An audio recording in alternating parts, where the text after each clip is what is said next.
Hey, this is Keith F. Shovlin with Son of Swift Genealogical Pursuits. Sorry there, I've got which button to hit. Uh, First of all, sorry for missed last week. Of course, for those of you in the United States, you will know that last week was our the end of our election season, the big election day. And results were coming in, and quite frankly, I wanted to try.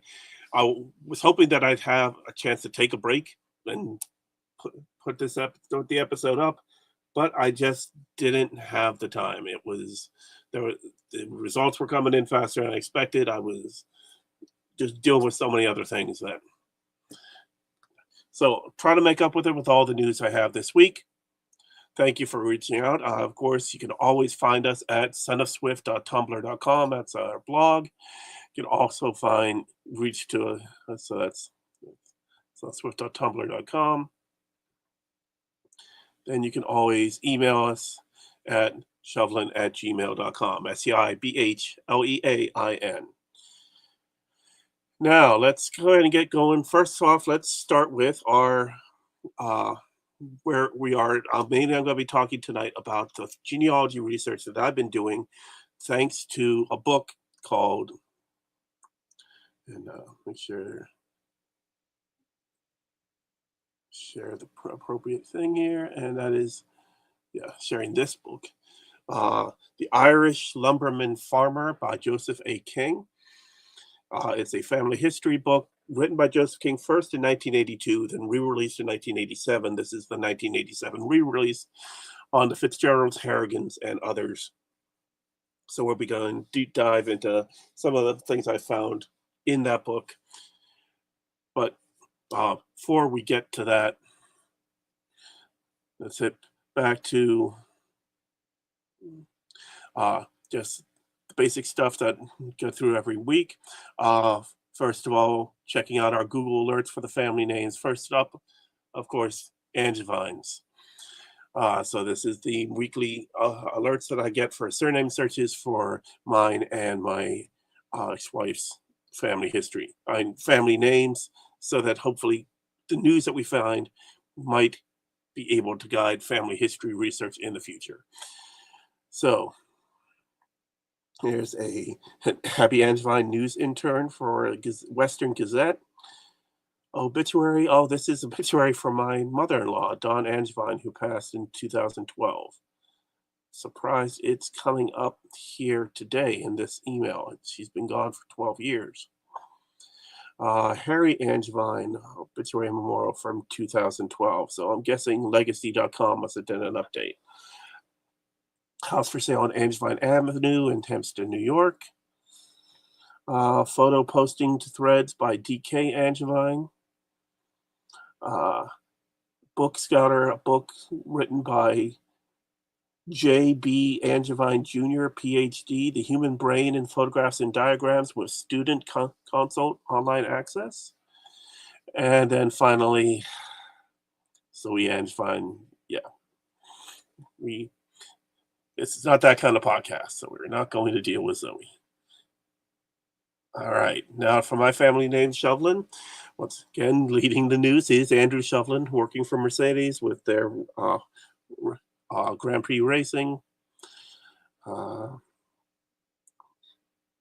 they were penalized, Brazil, Sao Paulo. Great complaint at Brazilian GP. We have the Shovlin Mattress Factory in New Jersey. This is a business spotlight from the New Jersey Business Magazine. That's great to see. More about Andrew Shovlin. Setup he wanted. Mercedes, Mercedes, Mercedes. Mercedes. Mercedes, Mercedes. He seems to be the most popular Shovlin, and that's it seems, unless... Yeah, looking at it says it's clipped. I went to the full one, and it's all more of the Mercedes talk.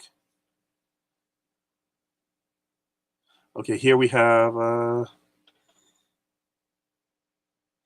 something about a star recruit at Stanford, but it doesn't say whether or not Shovlin is a star recruit. Massive turnout in Londonderry resident Alice Shovlin. So That would be the election. Mercedes. This is Kathy Shovlin, Chief People Officer for the University Hospitals Birmingham, in the National Health Service in the UK. Mercedes, Shovlin Mattress Factory, photos posted to Instagram. Jasmine Shovlin starts rehearsals today for Beauty and the Beast. Congrats. Shovlin Mattress Factory. Earth Shovlin for the MA Cross Country. It's about 2 weeks ago. Katrina Shovlin on Instagram. Elite Knights, Barry Elite's Volleyball Club. Obituary for Denise Shovlin, who passed in 2001. So obviously another legacy update. LinkedIn update for Liv Shovlin, Research Communications and Marketing Executive. Current Immunology Sales Specialist at ProImmune.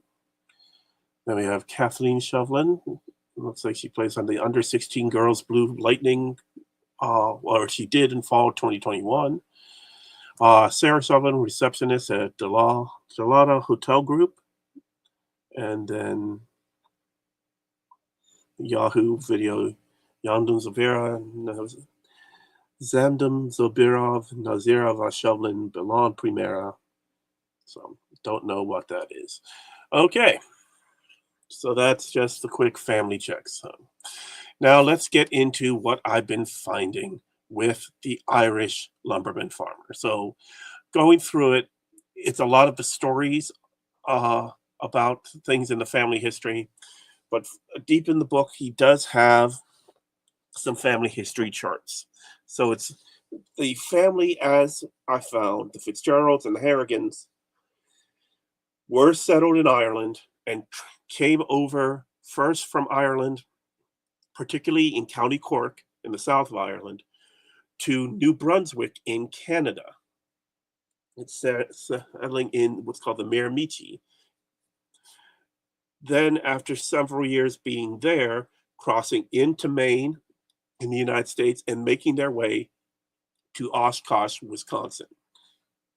And that's the case of what I found for William M. Fitzgerald and Anne Harrigan, who were the main of the Fitzgeralds and Harrigan connection in the family chart. There was a Michael Fitzgerald that traveled with them, but is not the Michael Fitzgerald that is a son. And there doesn't seem to be a connection as to where that Michael Fitzgerald fits, if he does fit into the family. There's no information that was in the book more about William M. Fitzgerald. And that's William Maurice Fitzgerald. That's the information I got from the book. I was able to pad out here with the Find a Grave entry, the Ireland calendar of wills and administrations, and then further his baptism. I found his baptism file, or at least what baptism file tracked with the information we had, which was born 1787, about there in County Cork, Ireland. And there was a baptism for the 9th of January, 1788, which gave me the names James Fitzgerald and Ellen Farris as his possible parents. And that's what I have for now.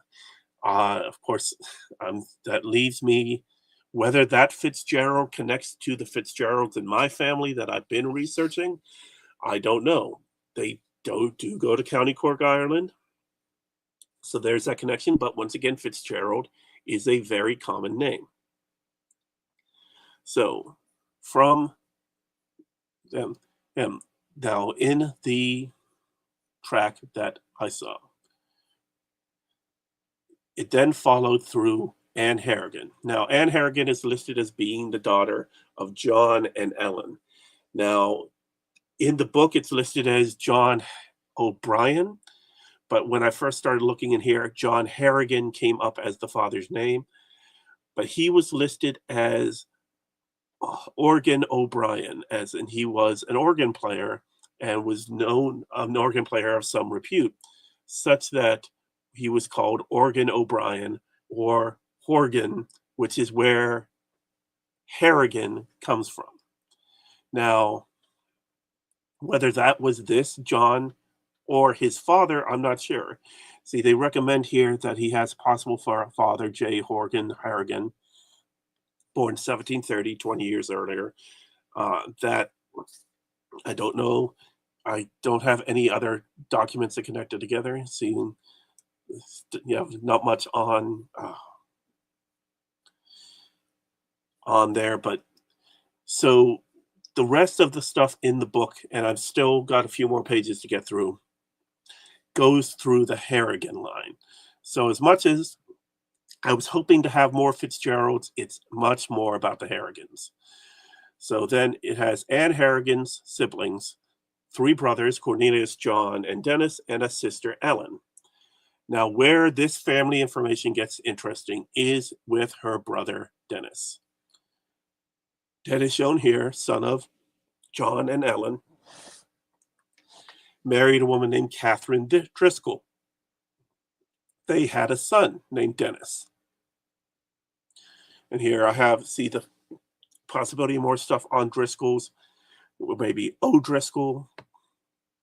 I'm not doing much research into that because so far, the Fitzgeralds are my point of research because that's where my family would connect. Yes, I could, as I've said previous weeks, I could spend a lot of time filling it in and get that dopamine rush of finding new information. But the thing is, information for what would be distant cousins, if they're related at all. And I just don't want to spend too much of my time doing research into what may not even be my family. So Dennis married a woman named Catherine Ahearn, and they had a daughter, Catherine M. Harrigan, or went by Kate Harrigan. You see her parents with John Ahearn and Anne Meighan. Now, Catherine Harrigan married one Harry Lowe Crosby. Now, if that name doesn't sound familiar, well, their son, Harry Lowe Crosby, preferred to go by a different name, and that name is Bing. So that's Bing Crosby, also known as Harry. Well, here this is Harry Lillis Crosby Jr., born 1903 in Tacoma, Washington, passed away in 1977 in Madrid, Spain.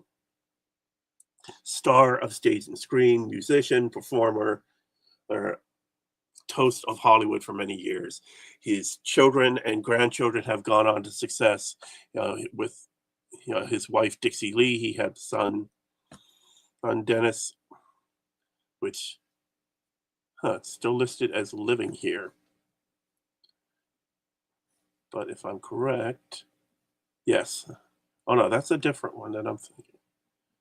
That one passed away in 1991, so I could just fill that in right there. Comparing all the information. See, I got more information about Dixie Lee, Bing's wife, including her death in 1952. So I think I'm probably mixing him up with a different sibling.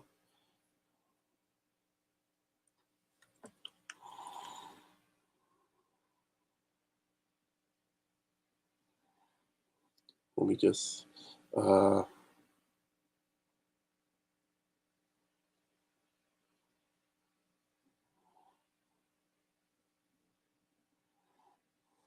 okay, yeah, the Dennis Crosby, who passed away in 1991, that I have here.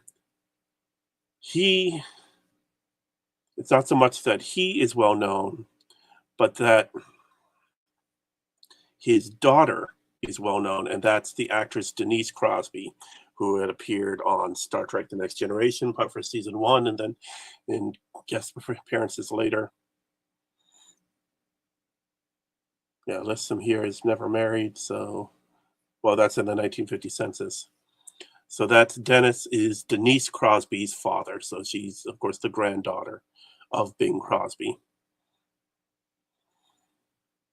And then, of course, Bing had additional children.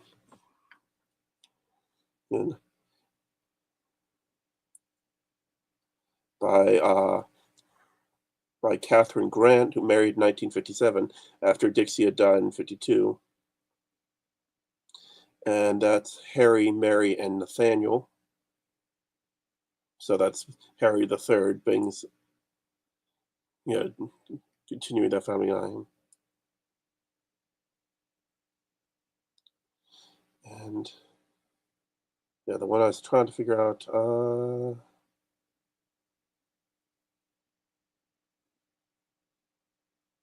I thought David Crosby was related.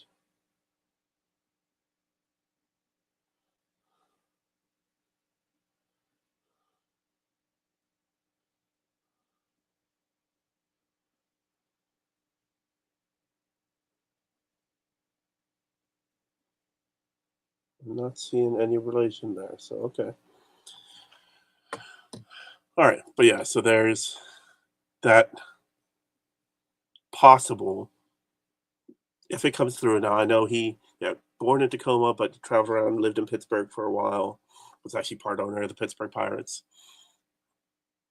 It would be interesting to be able, so I had that filled in, so I had that there to be able to compare.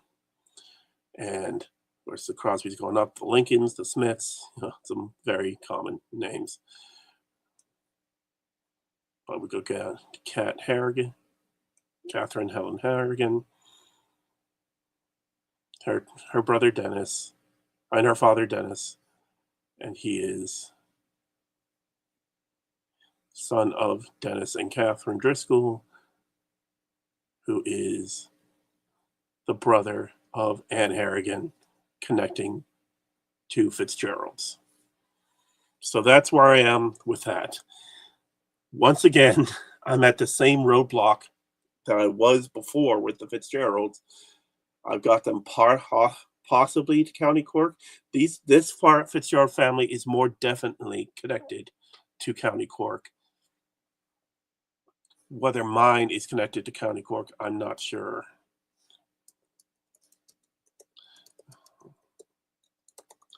Yes.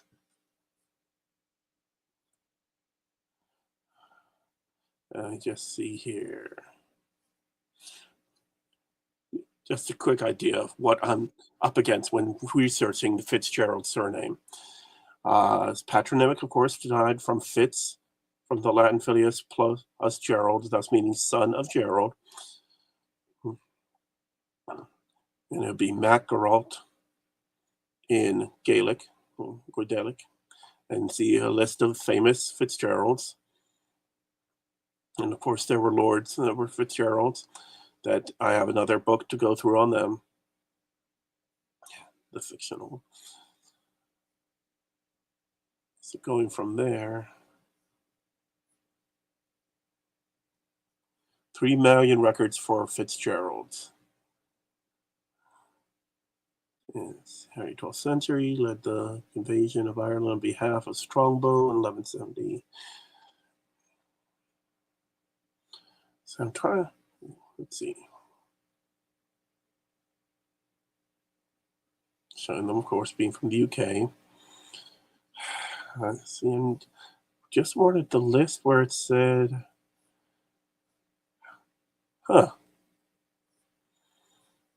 Sorry, I'm going past through things quickly. I was just trying to find where it says how will list how popular versus unpopular a name is, and it's not listed here.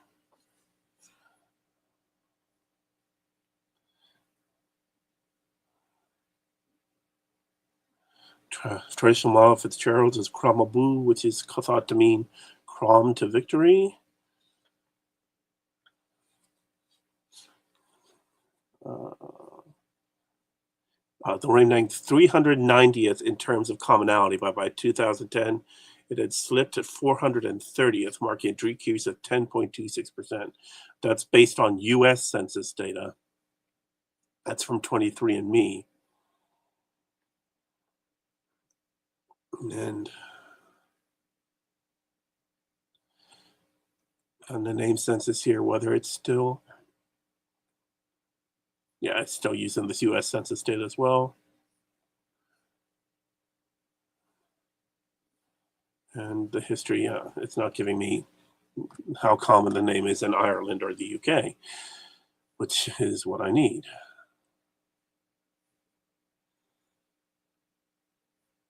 Yeah, it's all comparing American data.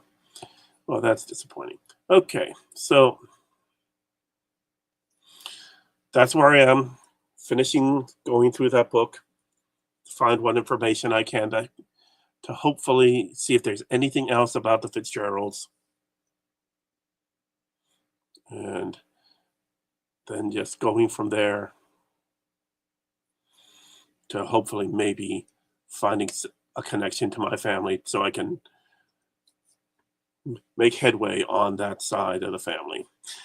It is said that there is something to be said for having an uncommon name. That you're most likely when you see, if I see someone who has the same last name as me, they are most likely a cousin. For my ex-wife and anyone who has the same last name as her, it's most likely a cousin. All right, now checking in.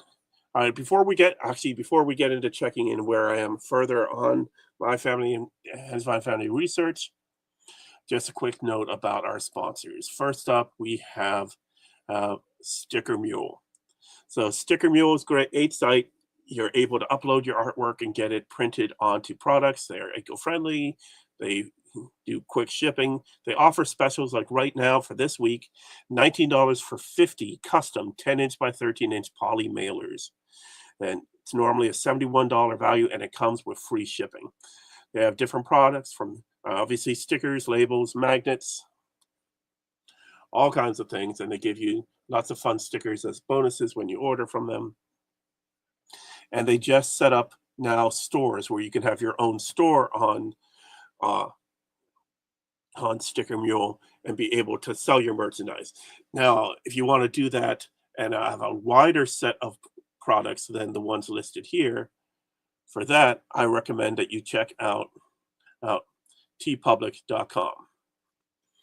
tpublic is a great online site that allows you to find some great items shared by different artists, t-shirts designs that could then be put on other things like tapestries, bags, pillows, hats, and you have the ability to share your own artwork on there. If you click on the link in the description below, you'll be able to get a head start on that and some money already saved into your account, and you can start sharing yours. And you can do that just as I have done with tpublic stores.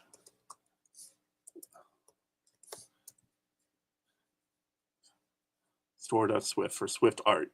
That's my site where I shared stuff from AS21. And of course, a lot of political stuff that's going to be going away now that the election is over.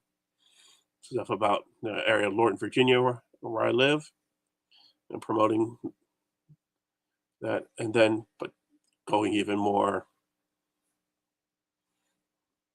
just different ideas, funny sayings, art designs and stuff.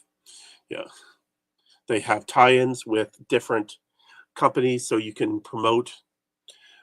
You can do t-shirts using, like here I have the things from Dune and from Hamilton, and they have agreements with production companies for fair use of that.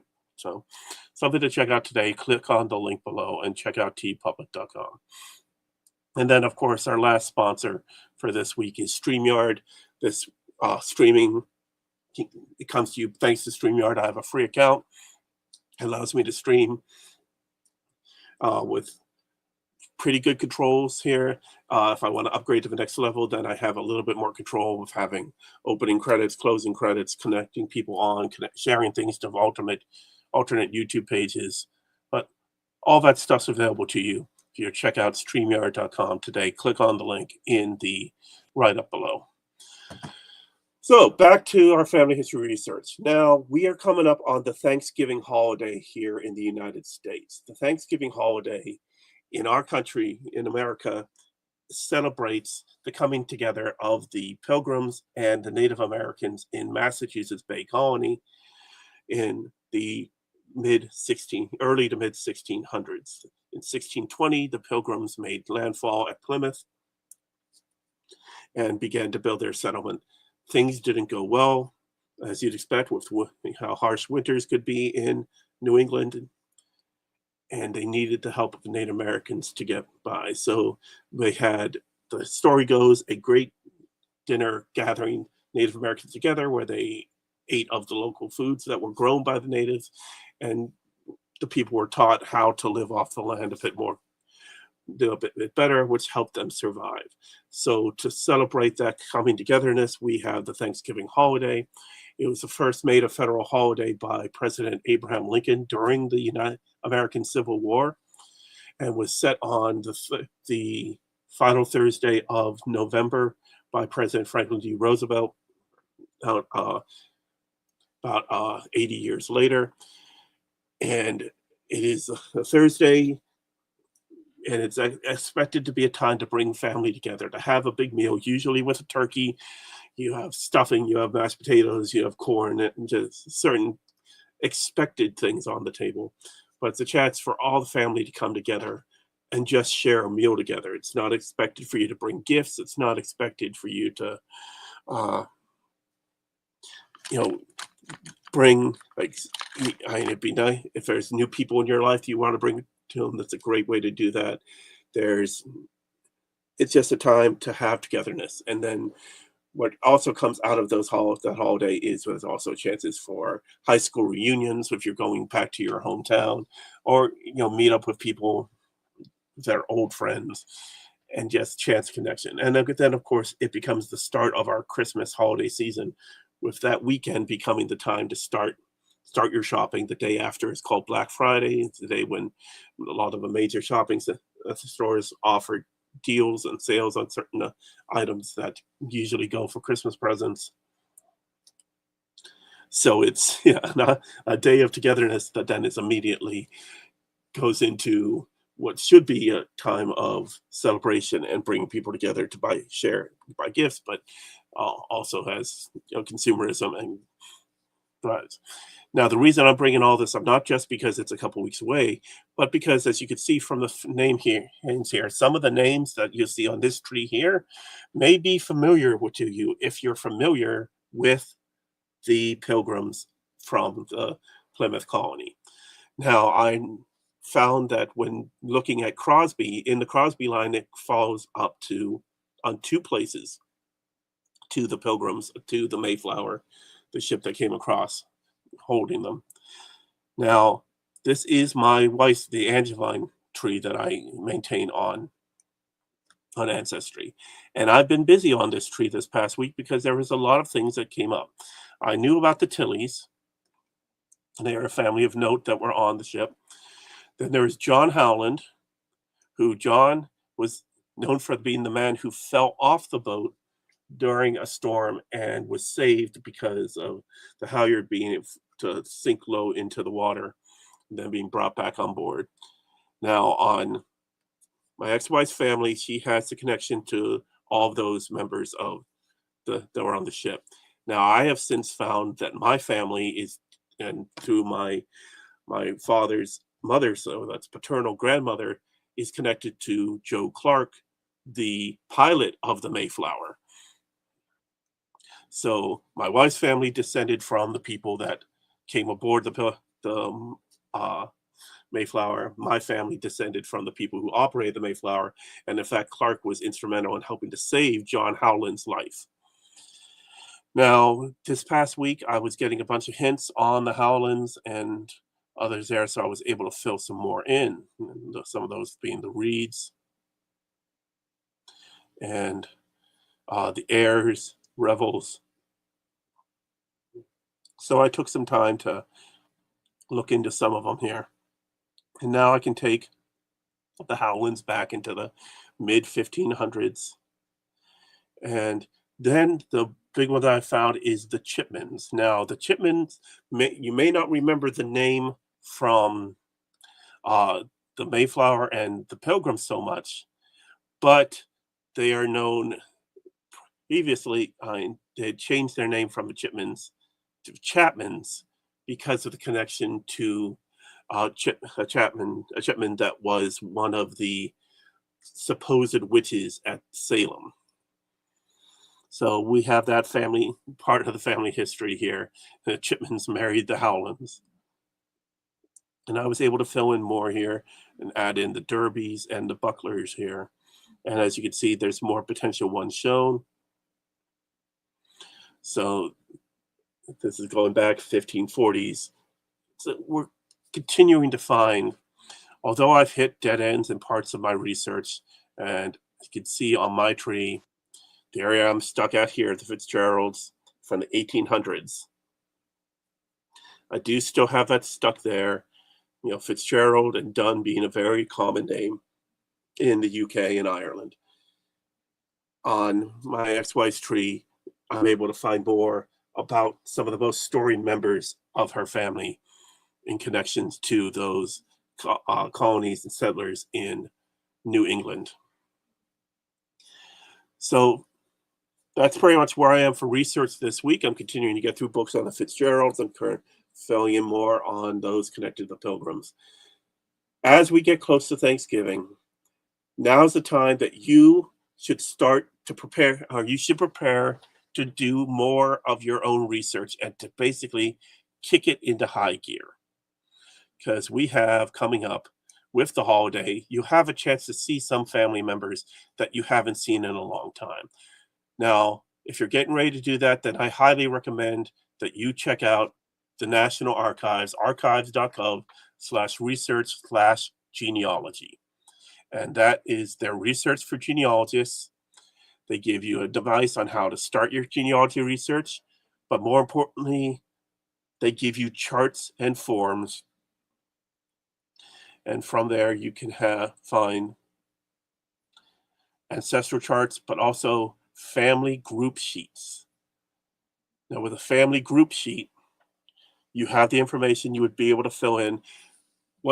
If you are just starting out in your genealogy research, go to the oldest members of your family, your grandparents, great-grandparents, great-aunts, great-uncles, cousins, and anyone, and just ask about their family.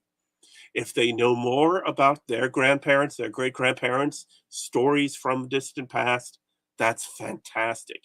But start with just their family. If you're just starting out, you get the husband, the wife, whatever information they could provide on dates, and then father and mother, and then from there, children. And just put together as clear a picture of the immediate family that is yours or a generation behind. So that is your father's family, your mother's family. Make sure you have that clear picture of who they are, because those are the building blocks of your family history research. And then, of course, once you get them talking about who is in their family, that may cause them to remember stories of growing up, going to visit their grandparents or aunts and uncles, or going on vacation and visiting some distant cousin that your mother, grandmother may not have seen in decades, and to share these stories. So this is where you're starting. If you have not taken a big step on genealogy research, this is where you start, with your home family or the home family of your father and mother, and get as much of information. And now here's something you have to remember. Memories are imperfect. Now, you would expect the person you're talking to remember their own birthday, well, obviously they're not going to remember when they were died and buried, unless you have that special ability. Good for you, but they should be able to remember when they were born, their birthday, and where, their parents' names. If they immigrated, where from, any dates about that. Military service, absolutely. Other marriages, of course, listed here. And then just any other information you might find. And that includes married dates. You should be able to, and if you have a husband and wife that's still alive, that's a great-grandfather, great-grandmother, they will most likely remember, of course, their birth dates, the birth dates of their children, and they're married, the day they were married. Basically, whatever bit of their story, of their lives, you want to try to record, because you never know when they'll be gone forever. My a dear friend of mine just lost his father, and unfortunately, he had been suffering for a while with some of the issues. I talked about the scourge that is Alzheimer's disease and dementia, and how it robs you of your life. You want to take advantage of talking to your family members while you have the chance.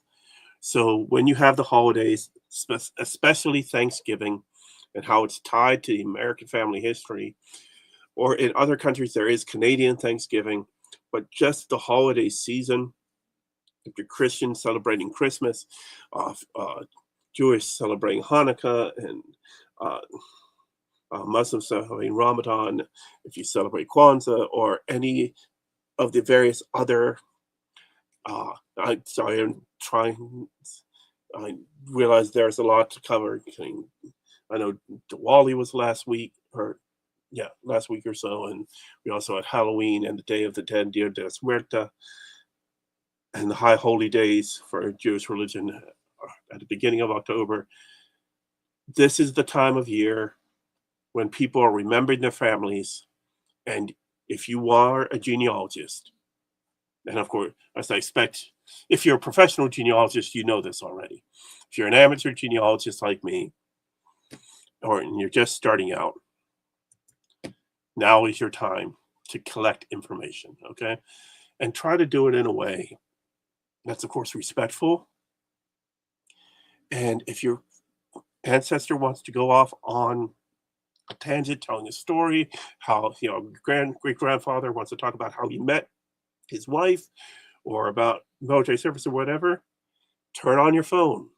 Get the ask if you can record it, either the audio or the video, and then that becomes a part of your family history record. And you have that interview, you have that information, you have their voice. And then by doing that, you can keep that as part of your collection and part of what is most important about family history: the togetherness, the sense of belonging, and the sense of your shared history.